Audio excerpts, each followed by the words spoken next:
तर सासूबाई, तर आज रेसिपीसाठी काय बनवताय? काय खायचं सुनबाई तुला? सांग, तुम्ही बनवते. आषाढ स्पेशल कोकणातील नारळाची पुरी बनवा. चला तर बनवूया मग, सोपीच आहे. तर नारळाच्या पुऱ्या बनवण्यासाठी आज सुनबाईला खूप खाऊशी वाटलं. आपण नारळाच्या पुऱ्या बनवू मस्त. तर त्यासाठी बघा इथं काय घेतलंय मी. 1 वाटी आपलं किसलेलं म्हणजे खोवलेलं खोबरं घेतलंय बघा, 1 वाटी. ह्याच वाटीचा वापर करायचा आहे आपल्याला.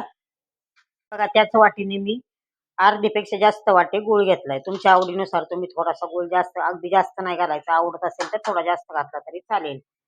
1 वाटी खोबऱ्याचा किस घेतला, अर्धी वाटी गूळ घेतलाय. हे बघा आपण आपण पण आता तर 1च वाटी मी तर गव्हाचं पीठ घेतलंय. आणि त्यामध्ये बघा आपल्याला इथे बघा आपण इलायची घेतली आणि थोडस जायफळ आपल्याला घालायचंय. आणि इथे पहा बोटावर चिमूटभरच मीठ घेतलंय मी, कारण गोडाच्या पदार्थात मीठ टाकलं थोडं टेस्टी लागतो. तर आपण प्रथम गूळ आणि खोबऱ्याचा किस मिक्सरमध्ये बारीक करून घेऊयात, चालू बंद करून. इथे बघा आपण गूळ आणि खोबऱ्याचा किस आपला एकत्र केलाय मिक्सरच्या भांड्यात. आपण तो मिक्सर चालू बंद करून आणि चमच्यानी जरा साईडचं हे करून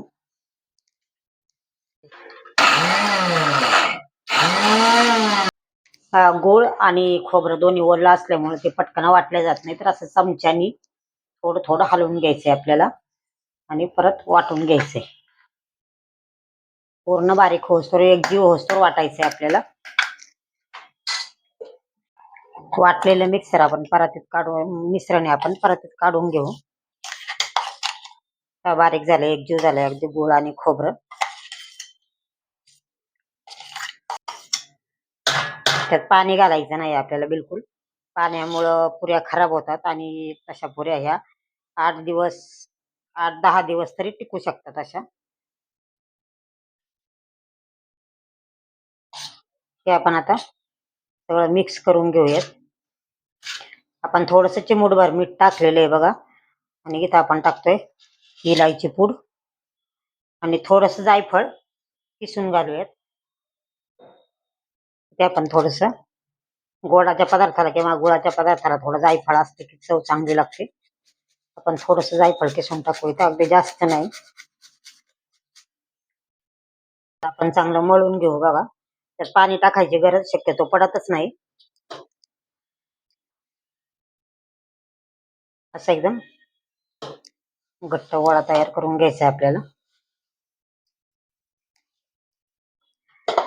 छान होतात बघा अशा पुऱ्या. मुलांना पण फार आवडतात. तुम्ही टिफिनला पण देऊ शकता. आणि कुठं आपल्याला फिरायला वगैरे जायचं असतं तर काय खायला न्यायचं आपल्याला पंचायत पडती, तर ह्या पुऱ्या करून नेल्या तर अगदी 8 दिवस तर टिकतात. बघा मी पाणी 1 टिपका सुद्धा घातलं नाही, कारण पाणी जर नाही घातलं तर खराब बिलकुल होत नाही पुऱ्या 8 दिवस. तसं पाण्यामुळं 4-5 दिवसच टिकतात. तर हे आपल्याला 5-10 मिनिटं झाकून ठेवायचे. पोळपाटाला तेल लावून घ्यायचं. लाटण्याला पण तेल लावून घ्यायचं. 5 minutes later. बघा तुम्हाला एक पुरी जर लाटायची असली एक पण लाटू शकता. पण हे साईडने थोडंसं तुटतं, त्यामुळं आपण एकच मोठी पोळी लाटून घेऊ आणि त्याचे वाटीनी पुऱ्या वेगवेगळ्या करून घेऊ. आणि जशा पुऱ्या आपल्याला करायच्या तशाच तळून घ्यायच्यात, एकदम नाही करून ठेवायच्या. आपल्याला पुरी जास्त म्हणजे पोळी जास्त मोठी पण नाही करायची, जाड नाही करायची, जास्त पातळ पण नाही करायची. बघा आपण जशा मोस्टली पुऱ्या करतो त्या पद्धतीने करायचे. आणि हे साईड अशी तुटते ना, म्हणून आपल्याला वाटीने कट करून घ्यायचे ते.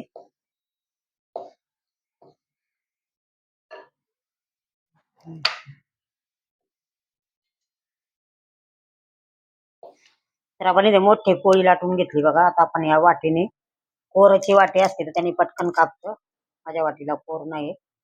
अशा जेवढ्या होतील तेवढ्या पुऱ्या कट करून घ्यायच्यात आणि लगेच तळून घ्यायच्यात बघा. आणि राहिलेल्या पिठाची परत आपल्याला पोळी करून घ्यायची.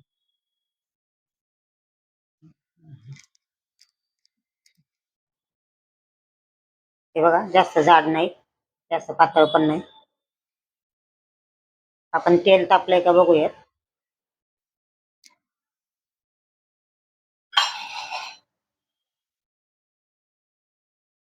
तेल पण तापलंय पहा आपलं.